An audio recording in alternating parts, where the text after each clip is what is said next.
long did they think that was okay to even put it in the game? I'm so sick of this company. They're trash! Fix the game! It sucks playing the shit! And I'm addicted! So I can't quit! Seeing as how I killed no bosses in my last video, I thought that it would be a good starting point for this one. First up is the Black Witch, whose lair you fall into, depending on if you step on her traps and fail a coin flip.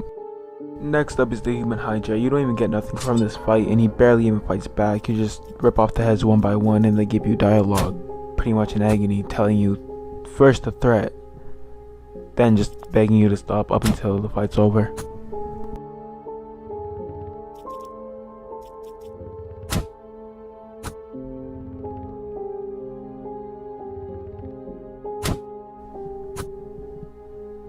Rest in peace. Hold it. I see. Seems like you still retain your sanity. In a way, it's reassuring to see that I'm not completely alone here. Tell me, are you evil? No? Only time will tell. You'd be surprised what you're truly capable of once you stay here long enough. But your presence here just means the dungeon will claim another soul, and the evil residing here will get any stronger. Escape by any means. At this point, he tells us to move throughout the dungeons with caution, and we can get more information out of him, such as how he knows about the evil here because it's similar to what took over his homeland. I'm guessing he was like a survivor type of thing. And moving forward, he just tells us that we can team up, but not at this moment. Mainly Ragnvaldr's mission though is to just get back the relics stolen from his people. At this point we find a dagger, but it's more suitable for a kid than an adult, so we'll come back to this. Leave me be, please. I'm turning into a butterfly. This is where we pretty much find like an orgy festival, and since we down with the program, we go find a partner and start beating some cheeks. So what are you talking about?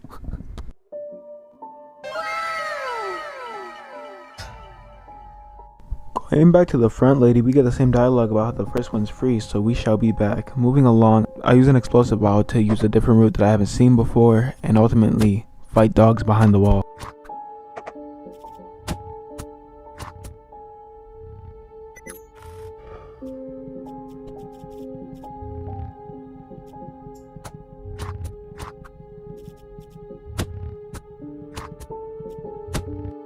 There's the thing here. Put your hand inside it, investigate it. Nothing, looks like an anthill but are no hands. Smell it. Smells of tobacco. Investigate it. Poke it. Squishy but firm. Investigate it. Listen inside. An echo can be heard.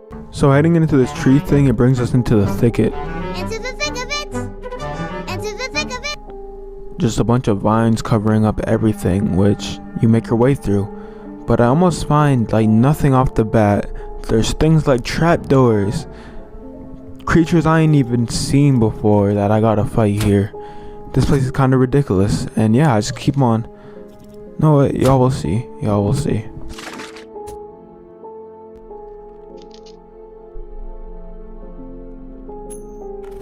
I found a monocle. So every time you step on a trap, you fall through a layer of floor and have to find your way through again, based on if you make the coin flip or not, which, believe it or not, I almost never do. Running back into Ragnvald, running back into him, we talk to him, but he's still not ready to join our party. He just pretty much got down here. He does explain how the god of the depths is the reason that the dungeons are ever changing, giving light to why on every new game plus the dungeons are different. Coming across the eastern style sword in the ground, I inspect it, and it seems to have some ominous aura, so I take it. You can feel the ghost showing a little respect towards you. The assassin specter pulls up on us for taking the sword out of the ground, so we try talking to him about what does he want. The specter points towards the sword, and we have the option to give him the sword or not. I decide not to give him the sword, so he dropped both me and my skeleton, took my arm clean off, and I just gave him the damn sword. So yeah, he has the sword and I'm armless.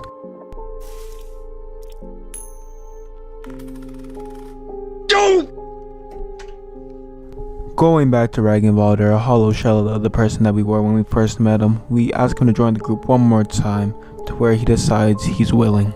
So on our way we go.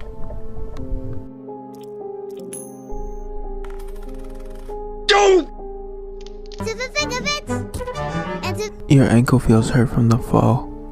But damn, is this place low-key beautiful. At this point, I just fall through a hole that's already open, so no coin flip required. Going through, it says I delved too deep, but I soon realized that I'm simply where I should be because I'm back in the dungeons, leaving us to freely roam around. Ultimately making me realize that I need the cube or the depths to actually get any farther in this game. So realizing I never dropped the lift on this playthrough, that's what I'd go do so that I can head to the underground. Before then though, I do run into a crow mauler who I end up killing, but the video was too laggy to actually put it in here. But I threw a red ball in his eyes so he was blind. Then yeah, me, Skeleton, and Regenwalder beat his ass. Feeling generous and noticing that I do have a key, I decide to finally unlock the girl from her cage. Being freed, she stays quiet, but we push on. I ultimately bring her back to where I found the dagger so that I can give it to her. You give it to the girl and she seems surprised to get a gift such as the dagger. Seems like she's not used to kindness of any kind. In any case, the girl seems excited about the dagger. So getting into the mechanism, we head downstairs so that we can finally progress. That voice crack was crazy, but that's neither here nor there. This, my friends, is Pocket Cat. He gives you end game items, but not for currency, in exchange for human children. What? Bro, what are you talking about, man? Running into Moonless, I end up killing her because I forget how to recruit her to my squad.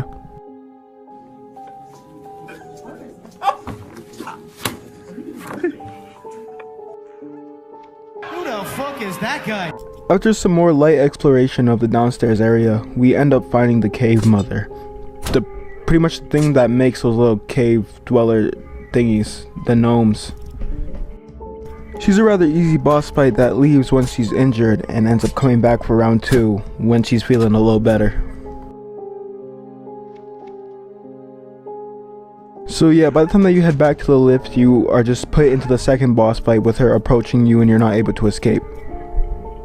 At this point though, Cave Mother's pretty weak, only actually having the ability to summon gnomes to help her, and I think an attack called Bite.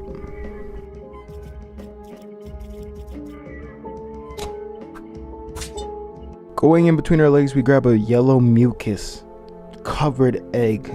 Ugh. So once your party member's sanity starts to run low, they end up trying to give up on you, to where you gotta reinforce the fact you want them on your party by just telling them pretty much, suck it up champ, and they'll go with it. So the only way to fight ghosts in this game is to get a cursed weapon or certain magic spells. There's only 2 in the game that can actually damage them. I didn't know this and tried to fight the ghost anyways, tried everything I could from a red vial to just attacks, and yeah, nothing really worked, and I ultimately lost to this ghost. Going to break Kahara out of his cell, I find a doll right beside him, so I take the doll, and it says the girl seems saddened by the fact you took it. But we got Kahara on our squad, who's a mercenary who will eventually steal from us and just leave our party. Out of the characters in Fear and Hunger, Kahara is the mercenary thief class. His throat is cut open, he's been dead for a while. This is the man you came here for. Regenwalder is mumbling something, so he met his fate. Revenge feels like a distant memory now that I see this shadow of a man chained here. I'm glad I did not have to taint my hands with his blood after all. Yeah, I am also glad to see him gutted here like a pig. This man has certainly ravaged enough lands to deserve this fate. The girl kneels next to the man. She seems to recognize him from somewhere. There's a slight glimmer in her eyes, maybe from a tear. So moving on, I decided that I needed to get some action in, so here's me dropping the guard.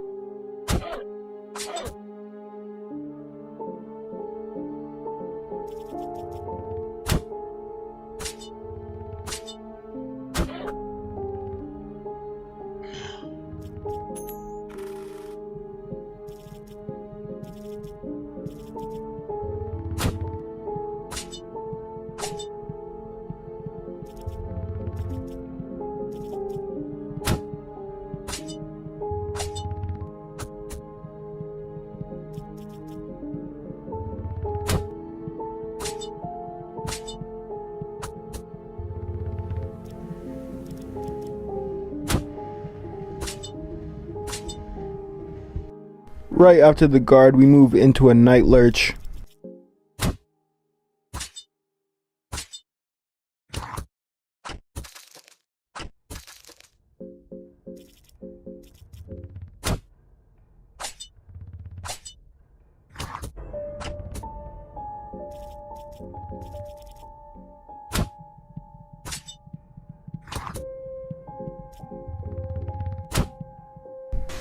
Trying to take on the salmon snake, he ultimately beat me by a coin toss.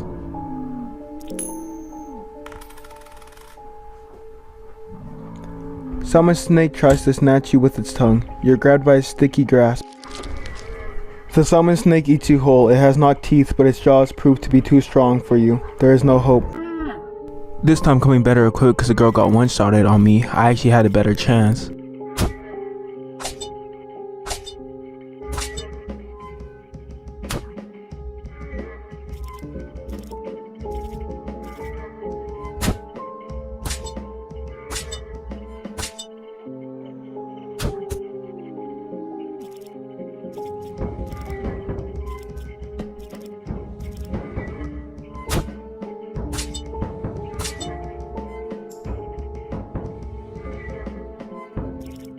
At this point in the fight, I was just realizing the salmon snake takes an amazing amount of damage.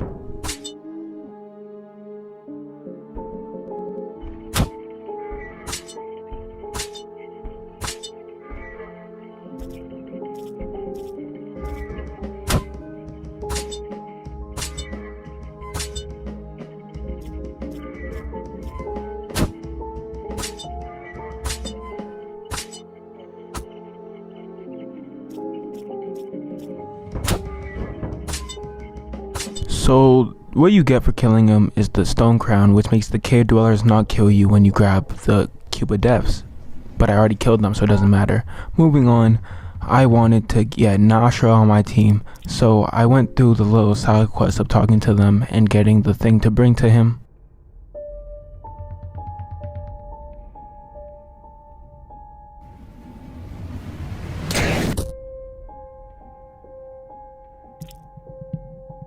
At this point I did have Moonless, but she died on me, and later on so did the female character. I forget her name.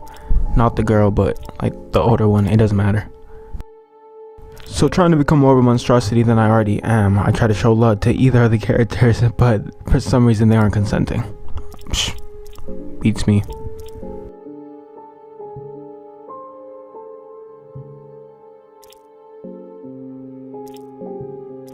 Reagan Valder simply said no.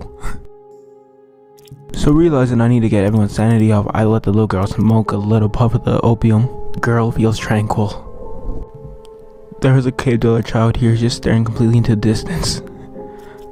Fighting some of the cave dwellers, we finally move along on our journey to get to Mahabre. Let's go with that.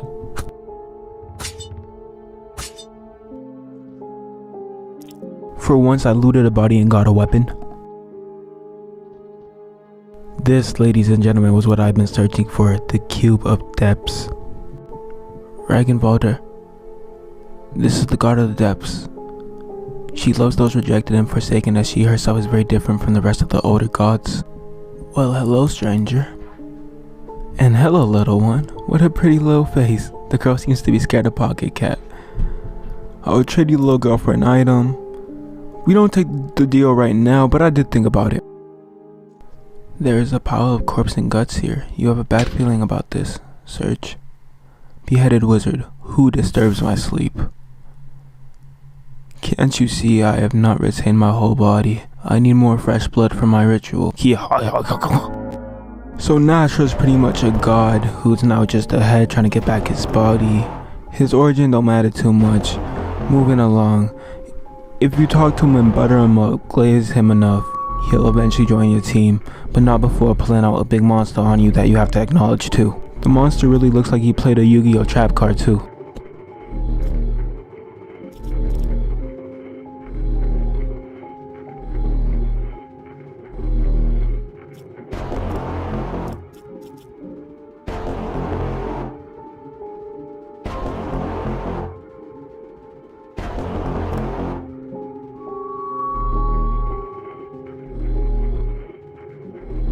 So after this, he talks about his disgust for the elder gods and how much he dislikes every single one of them, whatever. You realize he has quite a foul mouth, and we just move along. Going on, I try to make love with any one of them again, and no one's trying to get freaky. I want staying on my time. Now that I've retrieved the Cube of Deaths, I can open the ancient doors. The Cube of Death seems to react to the doorway. You feel a pulse coming from the cube. Let's go.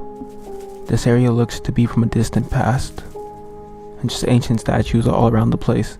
I actually think that this looks so cool. Like, the game animators did such a good job. Wait, no, this is an RPG Maker. Just the design itself did a good job. So at this point, I'm finally able to use counter magic to get an instant kill. I haven't been able to use this in a minute.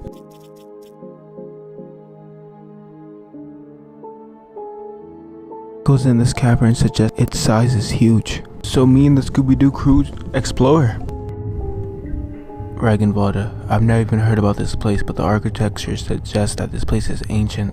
These patterns on the walls and the tillings on the pavement, they are typically used with buildings related to the older gods, older times and older gods, but there's also something very different about them.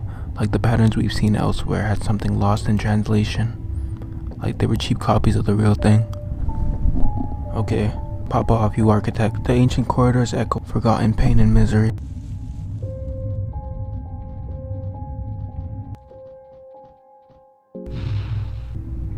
An intimidating figurine is blocking the doorway. Nameless figurine, human. You are not worthy of passing through the gates of eternity. In the tribunal, suffer through your own personal trials, torment, or the loss of others. Only then, through the pain, you can reach the enlightenment. If you can go through all of this without still losing your sanity, you then shall pass. What do you mean by that? Where should I start? You are not worthy of passing through the gates of eternity. In the tribunal, suffer. He just repeats the same thing. Dementia as figurine. Nature seems to have creeped in and taken over the city. So at this point, we see a bitch getting dragged by like the abominable snowman. And we have the option to interrupt the beast and help her, but we don't want to. We end up seeing that this is what's left of her. So climbing up this tower, I find a bed that looks safe to sleep in, so of course we do, and I finally get a save point. At this point, the girl's sanity went low because the opium wore off, so I had to talk some sense into her and just make her smoke some more shit. So apparently when you bring the cube of death up to this machine, the developer said let there be light.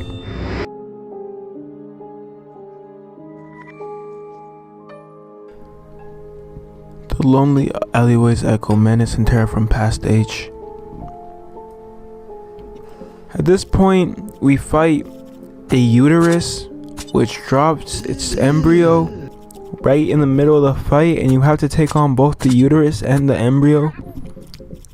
Genius idea. Genius. Most clever thing I've ever seen. This might top South Park's Nazi Baby, but I don't know.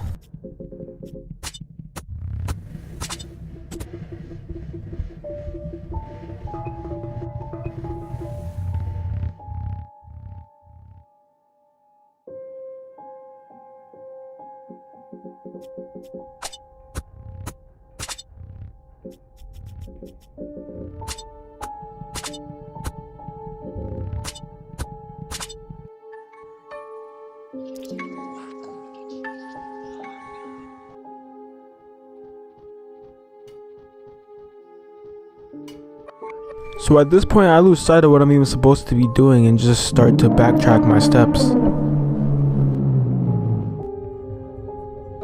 I ran into this NPC who looks pretty strong, so I decided to just leave him be. I'm over here stroking my dick. I got lotion on my dick right now. I'm just stroking my shit. I'm horny as fuck, man. I'm a freak, man. Like, for real. This is the Harvestman, who, if you lose against him, has one of the most outrageous endings to a coin flip. They ask you how you are, you just have to say that you're fine when you're not really fine, but you just can't get into it because they He forcefully fisted me. Seeing as how I didn't know what to do, I just tried to save again. As you fall asleep, restless dreams take over. Feverish dreams make you twist and turn in your bed. Then yeah, we wake up in whatever this realm is.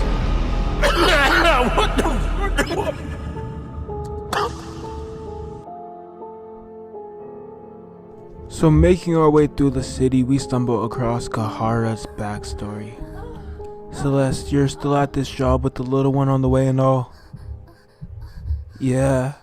Well, there's folks that fancy that type of stuff. If anything, I feel like they're more gentle because of it. Men sure are weird. Honey, I don't know what to say. Girls gotta eat, and now I got the little one. I'm a man, I should be able to take care of you too. The world doesn't always go the way we'd want. No. For all my life, I've drifted along wherever the wind took me. So at this point, he decides to go into the dungeons, and his girl tells him to just be back, and Kahara thinks it would be rather simple. So Kahara is only in the dungeon so he can come back with enough money to feed his family. This one is a glimpse at NK's life. I'm not sure what it is, but it's him trying to sacrifice himself to Almer. I'm ready to meet my end. This is as far as I got. I can't get any satisfaction. There's no fulfillment. I've reached the limits this feeble body can withstand. There is no silver lining waiting at the end. The purpose of us all is to silver under the cold sun the gods have set above us. I don't even know what this premonition is, but it must have snapped some sense into him. What's that?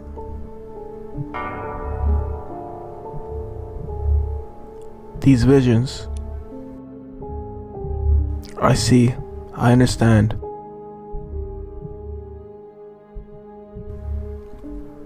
Let me down from here. At this point I realized I never beat this tree sentinel face ass boss, so that's how I'm going to end off the video. If you enjoyed, please like and subscribe, and I'll catch y'all in the next one. Goodbye.